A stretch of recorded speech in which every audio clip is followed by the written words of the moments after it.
la question de cette mise au centre du processus des habitants et de la question de la concertation et de l'interaction avec les usagers et les citoyens. Dans quelle mesure pensez-vous que cela remet en cause l'expertise, hein? Nous avons aujourd'hui eu l'occasion et je dirais la satisfaction de voir exposer plusieurs types d'expertise, d'ordre technique notamment, mais aussi d'ordre philosophique, hein, sur l'analyse de ce que c'est que la valeur du patrimoine. Il est extrêmement important à l'heure actuelle, effectivement, de faire partager ces valeurs, ces connaissances, ces savoirs, ces savoir-faire avec le plus grand nombre si on veut pouvoir véritablement mettre en valeur le patrimoine et le transmettre et faire que ces usages soient de qualité et pour un cadre de vie durable. Est-ce que vous pensez qu'il y a une continuité ou des contradictions et comment les résoudre s'il y en a? Alors, moi, ce que je pense, il y a eu, entre autres, j'oublie votre nom, l'ingénieur a parlé de valeurs relatives, valeurs absolues et de taux d'erreur. Je pense que l'expertise, en remettant l'habitant, qu'il soit propriétaire, qu'il soit usager, qu'il soit locataire, c'est lui qui va nous permettre de voir quelles sont les marges que peut se permettre l'expertise en termes de certitude, en termes d'approche pour donner des échelles petit à petit de la construction d'une information qui sera utile aux gens pour le comportement, mais aussi en termes de mode de vie, mais pour leur comportement en tant qu'investisseur ou en tant que propriétaire, qu'habitant. C'est-à-dire que l'expertise aujourd'hui, elle est dans un cadre qui a été formaté par des gens très bien, hein, des ingénieurs, des fonctionnaires, des hommes politiques, des gens qui ont cherché à savoir comment on pouvait avoir une paix sociale dans le projet d'aménagement, de sa planification, de prévoir, gouverner c'est prévoir, on voit le résultat en ce moment. Les problèmes qui se posent aujourd'hui, c'est que le marché a amené les experts à être dans des segments qui ne se parlent pas entre eux et qui sont très compliqués à expliquer à l'habitant, qui pense que ce sont des usines à gaz, que l'on fait les choses pour l'emmerder et qui pense qu'il perd de l'argent. Hein, les Finnois disent « money for nothing » dans ces approches-là. Il y a un certain nombre de choses, moi je pense aujourd'hui, dans le comportement que l'on peut avoir avec les habitants, c'est pas leur apprendre des choses, c'est apprendre des choses d'eux, de voir quels sont leurs propres filtres et comment ces propres filtres, on peut, nous, les indexer sur des éléments formels pour que l'on puisse leur permettre d'approprier ces informations pour qu'ils aient des processus de décision. L'autre problème qu'il y a dans l'expertise, c'est que très souvent, l'expertise sert de prétexte à prendre des décisions sans réfléchir pour la personne qui prend des décisions. C'est-à-dire que la décision devient quelque chose d'obligatoire. Ça devient un élément 90 kW par mètre carré par an, sinon rien. Donc il y a un certain nombre de choses comme ça, je pense que c'est ça le destiné. La deuxième chose, c'est qu'en faisant monter cet esprit critique et cette logique de différenciation des références à un ensemble de gens qui sont des acteurs différents, on va modifier aussi la structure économique de l'entreprise. C'est qu'on aura de nouveaux types de réponses des gens qui travaillent sur le terrain. Je pense que ce sont des choses comme ça. Pas tout à fait sur ce même sujet, mais je pense qu'il y a un rôle très fondamental dans la préservation et la conservation du patrimoine, qui est l'acte décisif de dire on ne détruit pas et on conserve.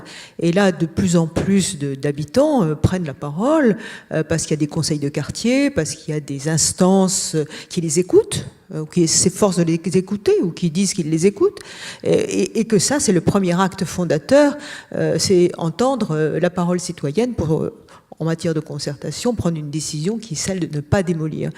Et bon, j'ai des exemples très précis sur le projet de Paris Nord-Est pour la ville de Paris, où le patrimoine de la SNCF, qui est un patrimoine qui peut être tout à fait intéressant, mais qui est de qualité hétérogène. Il y a des halles qui ne sont pas fantastiques, et puis il y a des parties qui sont vraiment remarquables. Et là, les habitants disent il faut garder. Et je crois que par rapport à un projet qui est fait en chambre, l'acte qui va porter la préservation du patrimoine va conduire à des rénovations, donc à des usages nouveaux pour ce patrimoine, et que c'est très important à considérer et à mettre en œuvre. Oui, Christophe Jiquel, architecte et étudiant DSA. Bon, déjà, je voulais quand même saluer la qualité des différents intervenants qui ont participé, et justement, ça répond forcément aux questions qu'on se pose tous les jours en tant qu'architecte, et encore plus en tant qu'architecte du patrimoine. Moi, j'ai une question par rapport à tout ce qui a été dit, notamment ce matin, sur l'architecte qui travaille relativement seul, en France en tout cas. Est-ce qu'on se dirige, ou est-ce qu'une solution, ce ne serait pas de développer des groupements d'expertise avec toujours l'architecte sans doute en chef d'orchestre, mais avec les bureaux d'études intégrés, enfin avoir des agences plus grosses, des macro-agences, comme on trouve des modèles dans les pays anglo-saxons notamment. Voilà, c'est une question.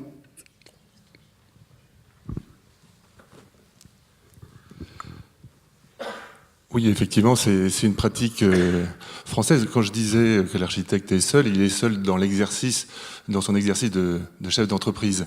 Mais effectivement, il travaille en équipe. Il n'y a pas un seul projet qui se fait complètement seul. Il y a une équipe de maîtrise d'œuvre avec des ingénieurs, des partenaires comme des bureaux de contrôle, des coordinateurs sécurité. Ensuite, il y a les entreprises avec lesquelles on travaille évidemment la main dans la main.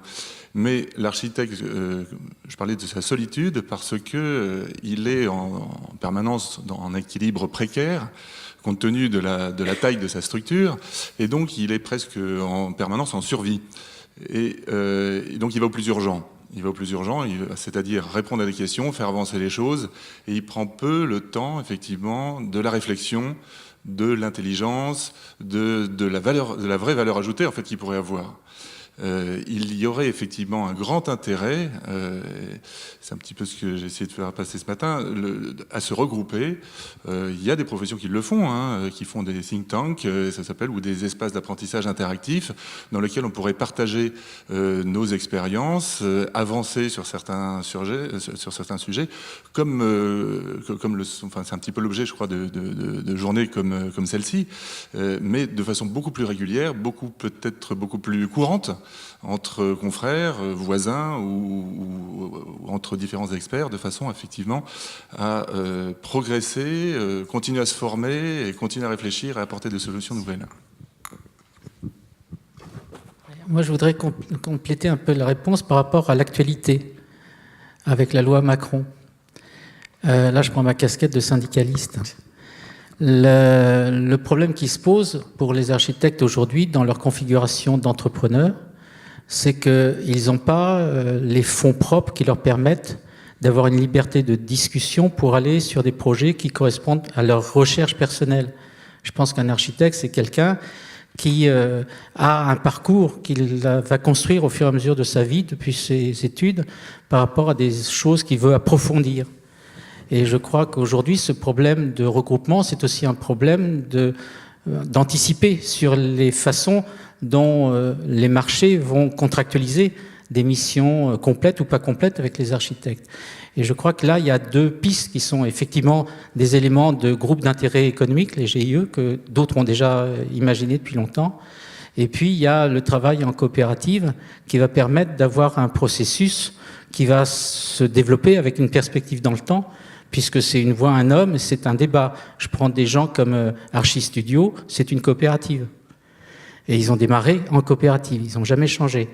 Une autre structure, qui est une macro-structure, auquel je ne crois pas, moi, en tant que les macro-structures, mais c'est architecte ingénieur associé. C'est le plus gros chiffre d'affaires de France. Donc il y a un certain nombre de choses qui sont aujourd'hui une adaptation plus intéressante qui est à faire, parce que si effectivement l'habitant est remis par les comités de quartier au centre du truc, il va rencontrer des architectes locaux, il va s'adresser à eux. Il va commencer à leur dire, mais est-ce que vous travaillez seul? Est-ce que vous avez... Et là, il va y avoir un maillage de compétences à mettre en place. Et ce maillage de compétences, Il va toucher à la fois du problème du patrimoine, mais aussi des architectes qui travaillent sur la santé, le fait d'être le bien-être, le confort de l'architecture, c'est pas n'importe quoi, à la lumière naturelle, l'acoustique, la perspective, toute une série de choses qui sont liées. Et ça, ce sont des expériences de ce que j'appelais le projet personnel de l'architecte, avec des points de vue, des éléments qui vont s'additionner. Et ça, c'est des choses que les générations qui montent, les 30-40 ans dont on a parlé déjà ce matin, c'est votre deal. Sinon, ça passera avec les contrats globaux, ça sera des entreprises et la FFB qui trouvera des dessinateurs pour faire les façades. Hein. L'avenir est un peu comme ça, à mon avis. Et juste pour compléter, comme espace d'apprentissage interactif, pour rebondir sur ce que je disais ce matin, le processus de normalisation en est un. C'est-à-dire qu'on se retrouve en tant qu'expert de plusieurs pays, les contacts sont très enrichissants, on voit des différentes façons d'aborder les problèmes, on les étudie, on les compare et on arrive à un consensus. Et rien que ce processus est intéressant et fait avancer. Bonjour. Gabrielle Rénal, de la coopérative Domaine, un petit bureau d'études à Saint-Provence. Donc, moi, je suis ni architecte ni ingénieur, donc je dépassionne le truc. Et on réalise avec Mireille Pélène sur Marseille la VAP de la ville de Marseille, un gros morceau. Et dans cette étude où on a mis un peu tous les ingrédients qu'on a vus aujourd'hui présentés, on a surtout étudié quelque chose qu'on n'a pas vu, et j'aimerais savoir si le CEREMA ou d'autres travaillent sur le sujet, c'est l'interaction du bâti ancien avec les microclimats et la bioclimatique de la ville, et notamment de l'effet d'îlot de chaleur urbain. Et de savoir comment on peut trouver aussi des arguments pour essayer de dégager la voiture de la ville, qui est un des gros problèmes aujourd'hui, pour laisser ce bâti ancien peut-être aussi exister avec toutes ses qualités. Et puis ramener de la végétation, de l'eau, supprimer les enrobés, enfin tous ces petits sujets-là. Voilà. Si des études sont en cours au CEREMA, on est preneur. Alors, il y a effectivement des études sur le sujet, mais qui ne sont pas spécifiques au bâti ancien, qui sont plus générales, sur le bâti existant en particulier. Elles sont notamment réalisées par mes collègues de Nancy. Mais on est plus sur le stade recherche, avec, alors il me semble qu'il y a des doctorants sur le sujet, il y a ce sont des chercheurs, et alors j'ai pas de publication ou communiqué comme ça, mais je pense que vous pouvez sans doute entrer en contact, je pourrais vous donner un... Mais je ne crois pas qu'il y ait de publication qui soit sortie déjà, mais en tout cas c'est un sujet qui est traité et qui fait partie du projet stratégique du CEREMA. Ça a été identifié par le ministère, effectivement.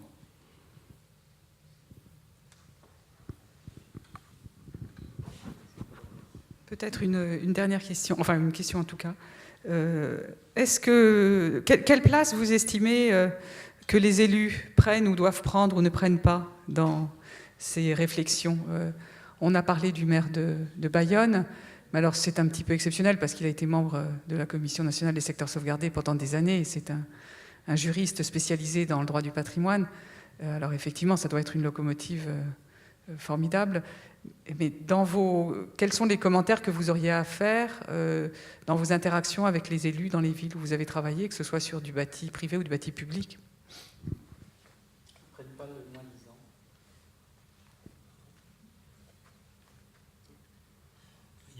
En Midi-Pyrénées, il y a un gros travail qui se fait.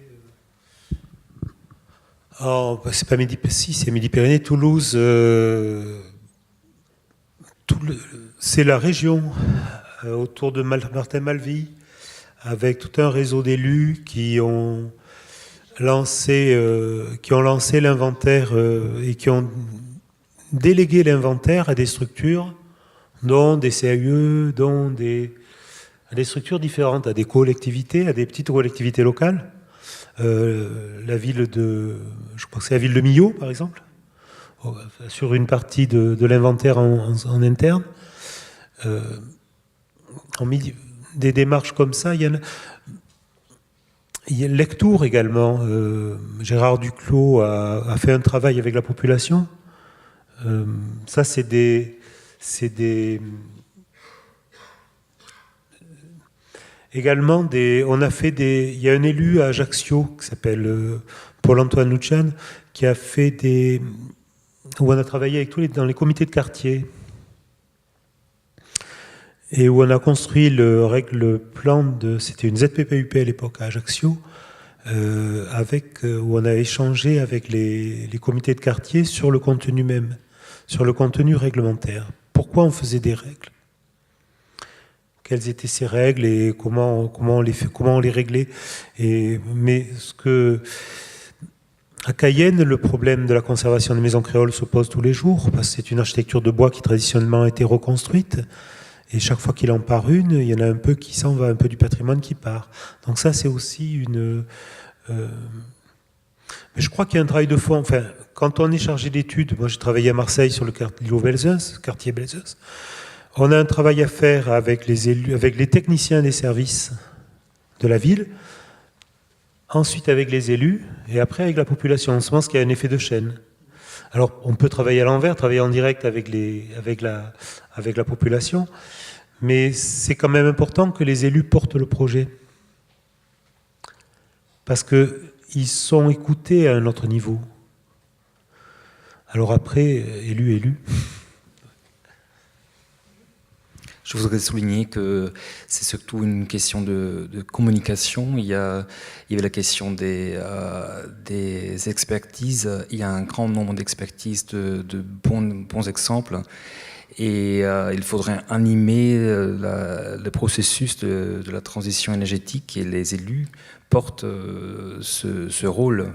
C'est à eux de faire connaître les expertises, les bons exemples pour animer dans le contexte de leur commune, de leur territoire, une action qui va dans le bon sens. Julien ? Oui, si je peux me permettre de dire un mot. Il me semble que alors je vais plutôt essayer de parler de l'avenir. Les élus, je pense, vont jouer un rôle de plus en plus important. D'abord parce que on a parlé ce matin du fameux décret à la travaux embarqués, mais les fameux documents d'exemptation, qui va les recevoir potentiellement? Ça va être des élus, ça va être des employés municipaux, qui vont ensuite juger sur pièce, qui aujourd'hui instruisent les permis de construire. Ce sont les collectivités locales, les mairies. Ce ne sont plus donc l'État depuis maintenant un peu plus d'1 an. Donc on a un rôle de plus en plus important en termes de construction et de bâtiments joué par la mairie. Et donc là, l'élu, en tant que... Bon, lui, il change, contrairement aux employés municipaux, mais en tant que responsable hiérarchique de ses employés, il a un rôle, une politique à impulser, à jouer. Et donc, c'est une personne à sensibiliser, évidemment, en priorité. Si on souhaite que les choses aillent dans un sens qui nous paraît bénéfique. Un autre point, il me semble, notamment sur des petites communes, on est souvent sollicité par des maires de petites communes qui n'ont pas qui sont un peu démunis par rapport au sujet de la revalorisation des centres-bourgs.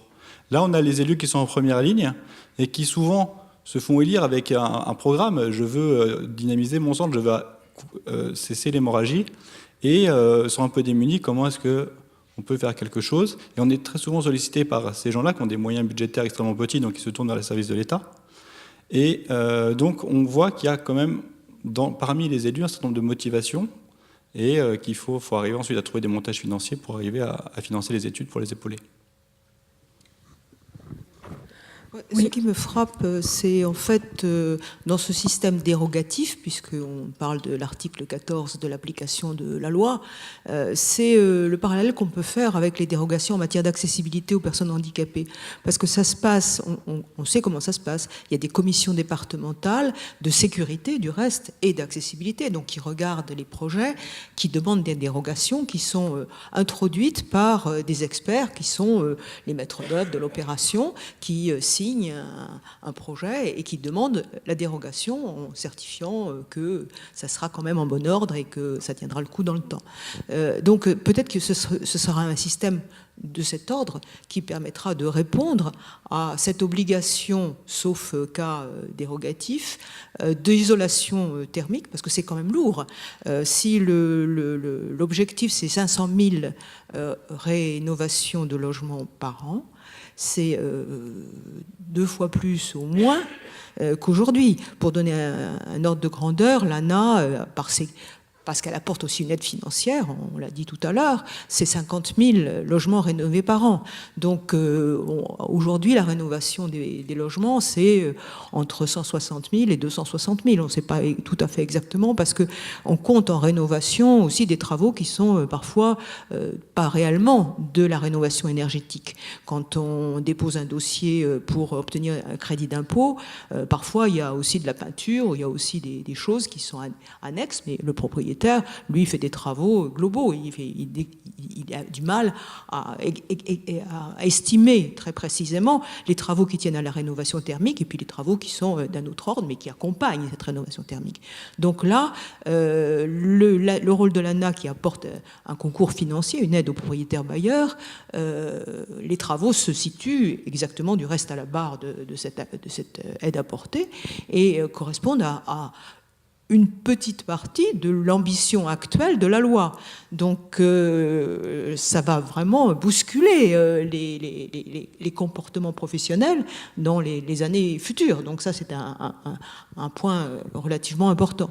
Maintenant, si on parle en termes de cible, c'est vrai que la question est un peu différente, parce qu'on s'aperçoit bien que il y a deux segments qui sont différenciés. Il y a le secteur des maisons individuelles, sur lequel ce sont des artisans ou des groupements d'artisans qui interviennent, sans maître d'œuvre, désolé, même si l'obligation de recours à l'architecte est descendue d'un cran, c'est pas ça qui va changer les choses au niveau de ce marché-là.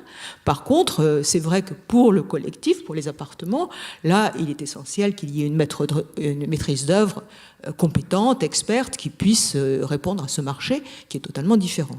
Mais pour l'instant, tous ces marchés sont on espère, vont être dynamisés par cet objectif de l'État. Mais pour l'instant, par exemple, toute l'action sur les copropriétés n'a pas beaucoup de succès. On sait que les copropriétaires sont assez réfractaires à l'idée d'une rénovation thermique de leur parc de logements ou de son copropriétaire. Et le grand chantier, mais vous allez, je pense, l'aborder demain, c'est celui du patrimoine moderne, contemporain.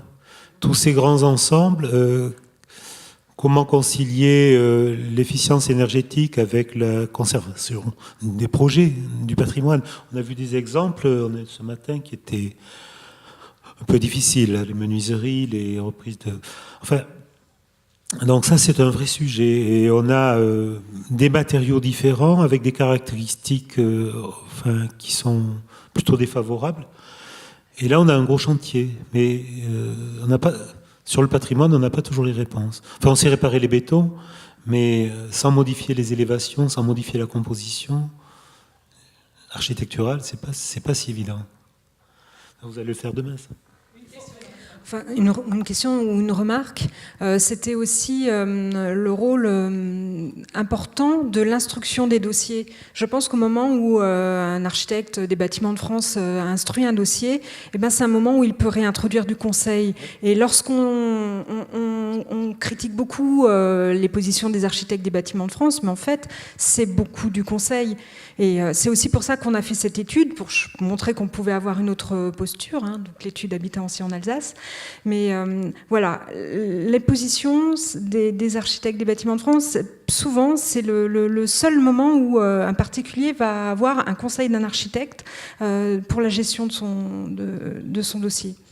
Voilà. Les architectes du Bâtiment de France, heureusement qu'on les a, on en a beaucoup besoin, mais il y a un problème de transmission, de communication. C'est-à-dire que moi, je demande toujours que les dossiers, quand l'architecte du Bâtiment de France en fait l'étude, qu'il y ait un élu à côté de lui et qu'il y ait un responsable du service urbanisme.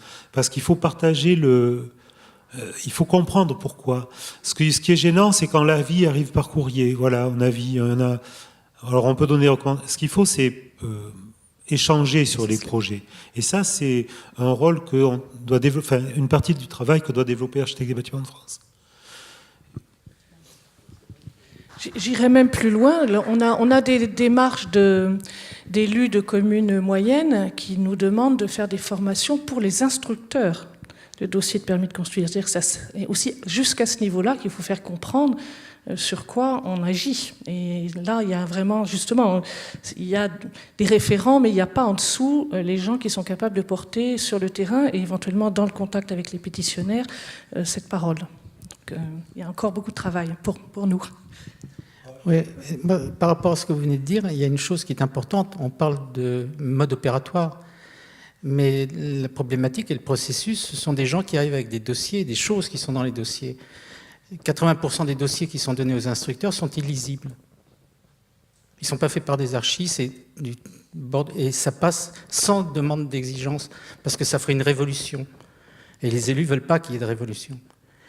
La deuxième chose, je pense, sur les élus, c'est que quand on a des discussions avec eux, très rapidement, ils vont avoir une position où ils vont critiquer la discussion sous forme, c'est une utopie, je veux des choses pragmatiques. Mais pour arriver au pragmatique, au projet, il faut avoir posé la problématique du projet, d'avoir posé ses contraintes. Et ça, ce sont des choses qui forment le pouvoir. L'architecte a du pouvoir. Et l'élu, il ne veut pas céder son pouvoir, donc il ne veut pas l'architecte en face de lui. Et ça, c'est très très important aujourd'hui. Je pense que dans une démocratie représentative, qui est nécessaire, il est important aujourd'hui que dans la complexité qui est l'utilisation des fonds privés, parce que c'est quand même l'argent des gens, leur épargne, le projet où ils vont avoir du lien social, ils vont développer un paysage du projet de société qui sera lisible ou pas dans leur ville. Je pense qu'il y a un travail de débat à avoir sur les conditions dans lesquelles les élus vont devoir se positionner en écoute pour pouvoir avancer avec différents types de professionnels, pas forcément uniquement des architectes, il peut y avoir des géographes, il peut y avoir des historiens qui peuvent donner des éclairages tout à fait particuliers sur la raison pour laquelle un paysage doit être préservé, parce qu'il a du sens, il est symbolique. Donc il y a toute une série de choses, je pense, aujourd'hui, qui sont beaucoup plus complexes que simplement les éléments d'affrontement. Ah, les ABF, ils nous emmerdent. Les trucs, ils cherchent des batchiches, les permis de construire à 50 €. Le problème qui se pose, c'est ça, on l'évacue, mais on essaye d'avoir quelque chose pour savoir quelles sont les conditions optimales dans lesquelles on peut travailler, de façon à ce que le travail soit accessible aux professionnels. Aujourd'hui, la valeur moyenne de revenus d'un architecte en France, c'est 1 250 €. Voilà. Pour ceux qui travaillent. Mais je voudrais juste, sur la question des bacs-chiches, je crois que c'est un petit peu osé et qu'on accuse quand on a des preuves. Et je ne voudrais pas que ce type d'insinuation trouve place ici. Voilà. Moi, j'ai été architecte des bâtiments de France. Un petit témoignage là-dessus. J'ai été architecte des bâtiments de France pendant 5 ans. On ne m'a jamais rien proposé. Alors, monsieur parlait des instructeurs. Je ne parlais pas des ABF, je parle des gens qui font du travail au noir, ce qu'on appelle de la perruque dans les mairies, dans les comités d'agglo. Ce n'est pas tout à fait la même chose. Ils sont pas assez... Mais c'est très important, la démarche de construction du projet partagé. Là, à Cayenne, on fait le PLU en parallèle à la VAP. Et il y a eu l'autre jour des ateliers d'urbanisme avec des élus et des professionnels de différents horizons. Et effectivement, visite de terrain, suivi de petits groupes de travail de 5-6. Qu'est-ce qu'on fait de ces morceaux de ville, après être allé sur le site, pour que les gens prennent la mesure des choses? Il faut les ramener sur l'endroit, parce qu'on prend une distance des lieux. En revenant sur les lieux, on reprend. Pour aller vers ce que tu dis, moi j'ai beaucoup d'élus qui nous disent vous nous apprenez à regarder, vous nous permettez de comprendre. Mais de toute façon, on sait que notre travail est abouti le jour où ça devient leur projet. Ce n'est pas notre projet, nous on produit un travail, mais c'est à eux de le porter après. Bien. On va peut-être s'arrêter là s'il n'y a plus de questions et plus de remarques. J'ai une question sur les pays voisins européens. Pourquoi cette notion de monument historique? Qu'est-ce qu'elle recouvre exactement? Parce que j'ai eu l'impression que toute la réglementation était appuyée sur la protection uniquement des monuments historiques. Oui, pour l'étranger. Alors, en Autriche, par exemple, il n'y a pas de périmètre de protection. C'est uniquement le bâtiment qui est protégé et qui fait l'objet du service du patrimoine fédéral. On connaît bien l'histoire des protections. On a les protections avec la Révolution française, cette découverte, premier musée des monuments français, les lois de 13, la loi de 30 sur les sites, la 45 les abords. Donc on prend la visée de l'artilleur qui voit à 500 mètres, on dit ça fait un rayon de protection. Mais les autres pays, c'est la valeur nationale. Quand on va en Géorgie, quand on va en Macédoine, enfin, quand on fait des missions à l'étranger, il y a une liste des bâtiments d'intérêt nationaux et d'intérêts régionaux. Souvent, dans les pays de l'Est, c'est classé comme ça. Après, on n'a pas toujours d'abord. Ça, c'est vrai. Mais souvent, c'est l'échelle. Le monument historique classé, ça équivaut au niveau national et on le retrouve, une liste, un recensement. Quand on participe au débat européen sur la normalisation, excusez-moi, j'y reviens, mais on s'aperçoit exactement de toutes les différences de concepts que peut recouvrir le terme patrimoine. Et notamment dans la norme sur la terminologie, on s'est aperçu des écarts énormes qu'il pouvait y avoir, d'où l'intérêt d'une norme de terminologie pour savoir exactement de quoi on parle, parce qu'on s'était aperçu qu'on croyait parler de la même chose, et en fait on ne parlait pas du tout des mêmes concepts. Donc effectivement, ce concept de patrimoine, je pense qu'on peut, tel qu'on le définit en France, il faut le limiter à la France, j'ai l'impression, et pas trop le projeter sur d'autres cultures, c'est dangereux. Bonjour, toujours Gabrielle Rénal. Moi, j'étais venue aussi beaucoup pour la dernière question sur le confort et le patrimoine sans l'énergie fossile, à laquelle moi j'aurais ajouté fissile, et sur laquelle j'aurais aimé avoir un peu plus d'éléments de réponse, de pistes de réflexion de votre part, et notamment de retour d'expérience de projets qui auraient pu être démonstratifs sur ces questions. Et surtout, en quoi ils peuvent aussi répondre aux émissions de CO2, c'est-à-dire comment on peut répondre par la rénovation et une rénovation qualitative sur toutes les questions, et pas que la question énergétique ou patrimoniale, et sans passer notre temps à les scinder ou à les saucissonner ou à les opposer, à la notion de lutte contre le réchauffement climatique aussi, c'est-à-dire en stockant du CO2. Donc nous, on commence à faire des propositions dans nos petites têtes, mais on était venu ici pour voir s'il y avait des choses qui se passaient ailleurs.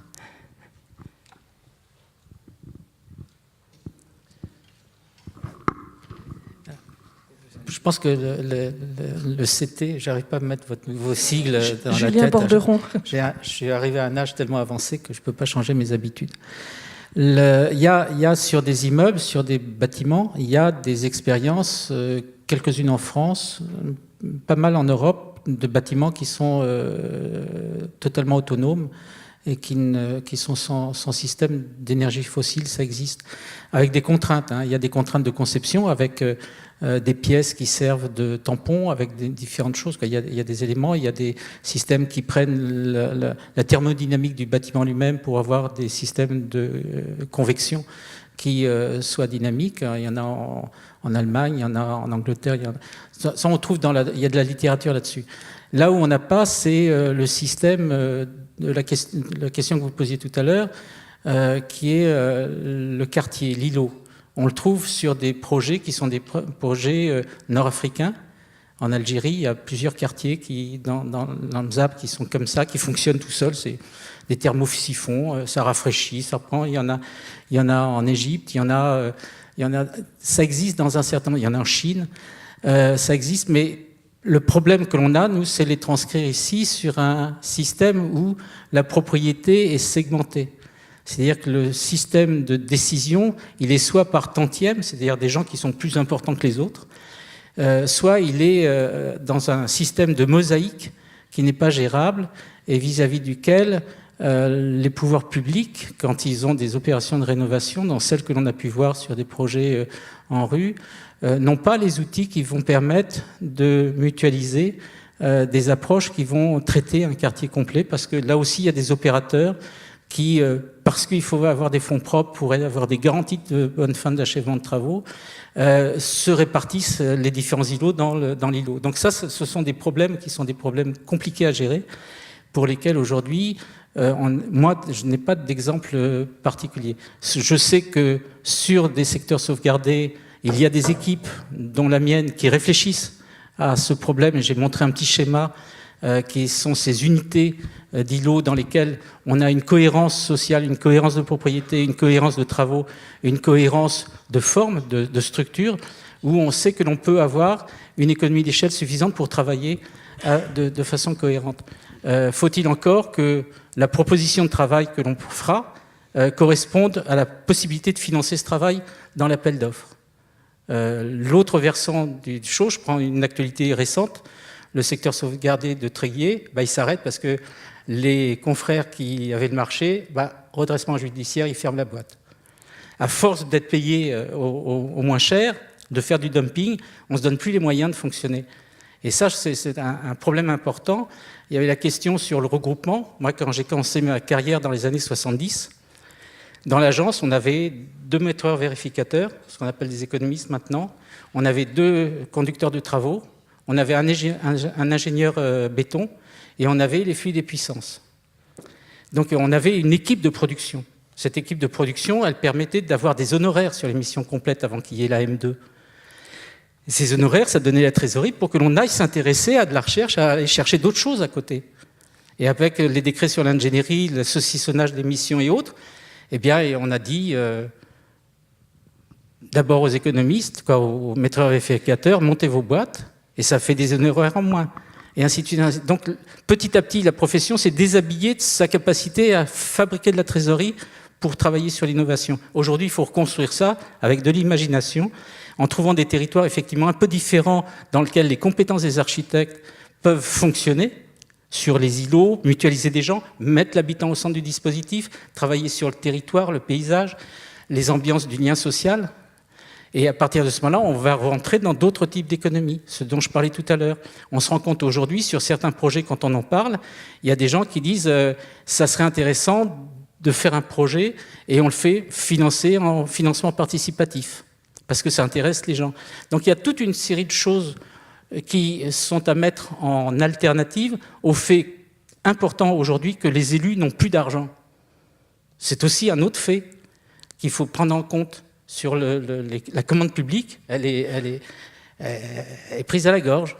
Donc il y a tous ces éléments-là. Je pense que vous ne trouverez jamais des réponses à vos questions dans des réunions comme ça, sauf faire un appel à ce que des gens travaillent avec vous sur un sujet de coworking, de choses comme ça, où on peut se mettre en groupe et avoir une force de frappe dans laquelle l'effort de chacun, s'il est additionné, va devenir pertinent. Sinon, on n'y arrivera jamais. Le premier bâtiment qui me vient à l'esprit, pour répondre à votre question, c'est le Parlement allemand à Berlin, qui fonctionne sur nappe profonde et sur une chaudière à huile de friteuse, connecté avec un approvisionnement au niveau de certains restaurants de la ville, etc. C'est pas une blague. Et donc c'est la première idée qui me vient. Après, bon, du côté de la Suède, je pense les bureaux d'études des architectes les plus en pointe sur l'aspect bâtiment positif, mais positif au sens premier du terme, c'est-à-dire qu'ils vont même jusqu'à essayer de contrebalancer l'énergie grise de la rénovation ou de la construction dans leur calcul de projet. C'est les seuls à faire ça en Europe à ma connaissance. Donc c'est pas le NIR Zero Energy Buildings qu'on a dans la directive 2012 dont on a parlé tout à l'heure et qu'on aura transcrit en droit français. Alors le NIR Zero, on verra ce que ça deviendra. Mais là, en Suède, ils sont au zéro absolu de l'énergie. Et donc, j'ai pas de nom en tête, mais j'avais vu des lotissements, en tout cas, de maisons individuelles rénovées qui étaient vraiment sur ce scénario-là. Et sinon, pour la France, dans les Vosges, on a un bureau d'études qui s'appelle Terra Énergie, qui est très en pointe sur ces questions et qui a travaillé sur plusieurs réalisations régionales avec notamment des bâtiments qui sont instrumentés, qui sont suivis avec de l'argent de l'ADEME derrière. On va dire, les premières études sur ces bâtiments ont montré qu'ils étaient très bons, mais qu'ils n'étaient pas complètement non plus aux promesses de la conception. Donc là encore, on se retrouve encore sur le danger du bâtiment en conception qui fonctionne selon un certain scénario, et puis reste à voir ensuite la pratique derrière, est-ce que ça suit?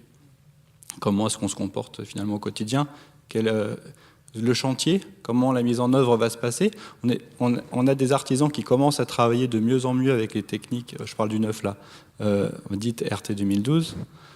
Si on leur met une brique de plus, passer en passif ou en énergie positive, il y en a beaucoup qui vont être hors jeu. Donc ça va être compliqué de trouver des entreprises qui ont les savoir-faire. C'est déjà compliqué aujourd'hui, là sur le... Je crois que c'était... Quand vous me présentiez tout à l'heure, vous parliez de Jurénov BBC en Alsace. C'est un projet de 500 rénovations de maisons particuliers jusqu'au niveau dit BBC, avec une maîtrise d'œuvre qui est payée à moitié par la région, pour inciter les gens à avoir une maîtrise d'œuvre, et diverses aides de l'ADEME. Et on s'est rendu compte, en suivant ces chantiers, en se déplaçant sur les chantiers, en participant aux réunions, que malgré le projet iconique, malgré l'argent public derrière, malgré un certain suivi avec des acteurs comme nous ou d'autres, eh bien, on se retrouvait quand même avec un certain nombre d'entreprises qui ne sont pas au niveau, avec un certain nombre déjà de boîtes qui mettent la clé sous la porte en cours de chantier, parce que ça c'est une réalité aujourd'hui. Je crois qu'il n'y a pas un chantier qui se termine aujourd'hui avec le même panel d'entreprises qu'au démarrage. Et du coup, la mise en œuvre, c'est encore une vraie question en rénovation thermique un peu pointue. Donc je pense qu'on fait des progrès, mais il y a encore, voilà. Avant de penser à la suite, on va déjà essayer de calmer un petit peu le rythme. Et à mon avis, les artisans apprécieront.